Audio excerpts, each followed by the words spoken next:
ခမည်းကကုန်ပစ္စည်းကိုအော်ရောင်းနေတုံးလားဒါမှမဟုတ်ဝယ်တို့ရင်ဆွေးထဲကိုဝင်ရောက်နေရယူနေပြီလား Marketing 1.0 ခေတ်တုန်းကတော့ microphone နဲ့အော်ရောင်းရင်ရောင်းရရဗျဒါပေမဲ့အခုလို Marketing 6.0 ခေတ်မှာတော့အော်ရောင်းနေရုံနဲ့မရတော့ဘူးကုန်ပစ္စည်းကိုဗဟိုပြုတဲ့ခေတ်ကုန်ထားပါပြီအခုခေတ်က immersive ecosystem လို့ခေါ်တဲ့ဝယ်သူကိုစိတ်လှုပ်ရှားမှုတွေပေးပြီးဆွဲဆောင်နိုင်မဲ့ခေတ်ဖြစ်နေပါပြီဒီပုံကိုတေချာကြည့်လိုက်ပါ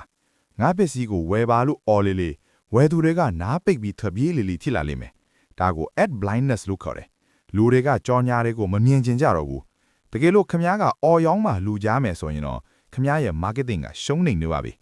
ဒါကြောင့်မရောင်းပါနဲ့သူတို့ကိုခန်းစားခိုင်းလိုက်ပါ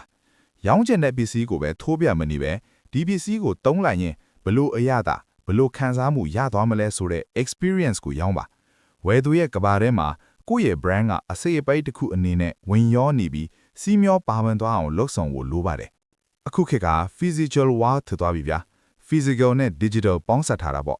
ဥပမာ coffee မှာယူတာကိုဖုန်းနဲ့မြန်ဆန်လုပ်မယ်ဒါပေမဲ့ coffee ဆိုင်ရောက်သွားတဲ့အခါဆိုင်ဟဲ့အငွေ့အသက်နဲ့ဝန်ဆောင်မှုကိုလက်တွေ့ခန်းစားမယ် high tech နည်းပညာနဲ့ high tech လူသားမှုပေါင်းစပ်လိုက်တာဟာ marketing 6.0 ရဲ့အနှစ်သာရပါပဲခင်ဗျားတကယ်တမ်းဘာကိုရောင်းနေတာလဲသတိထားပါကုန်ပစ္စည်းဆိုတာပုံတူကူးချလို့ရတယ်ဒါပေမဲ့ခန်းစားမှုလို့ခေါ်တဲ့ experience ကိုတော့ကူးယူလို့မရပါဘူး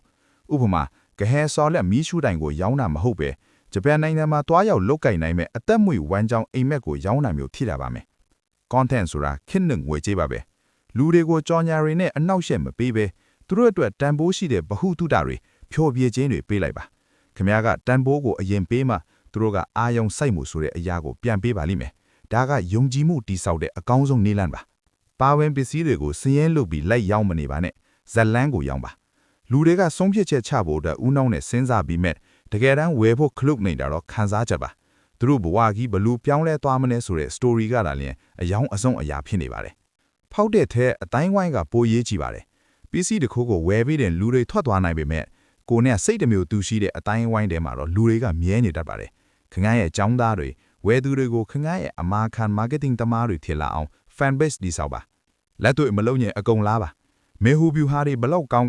ခလုတ်ကိုမနှွေရဲရင်အိမ်မက်နေတာနဲ့အတူတူပါပဲပြီးစုံအောင်စောင့်မနေတာနဲ့ချက်ချင်းလွင့်ရလက်ကိုတိုင်းတာပြီးရင်ပြူတင်ပြောင်းလဲပြီးရှေ့ဆက်ပါ push the button ပါကဲခမားရဲ့စီးပွားရေးကို marketing 6.0 နဲ့အစစ်မြင့်တင်ဖို့အဆင်သင့်ကျသွားပြီလားအသေးစိတ်သင်ခန်းစာတွေကိုပန်းတိုင်မှာလေ့လာနိုင်ပါတယ်အခုပဲ subscribe လုပ်ပြီးစတင်လိုက်ကြရအောင်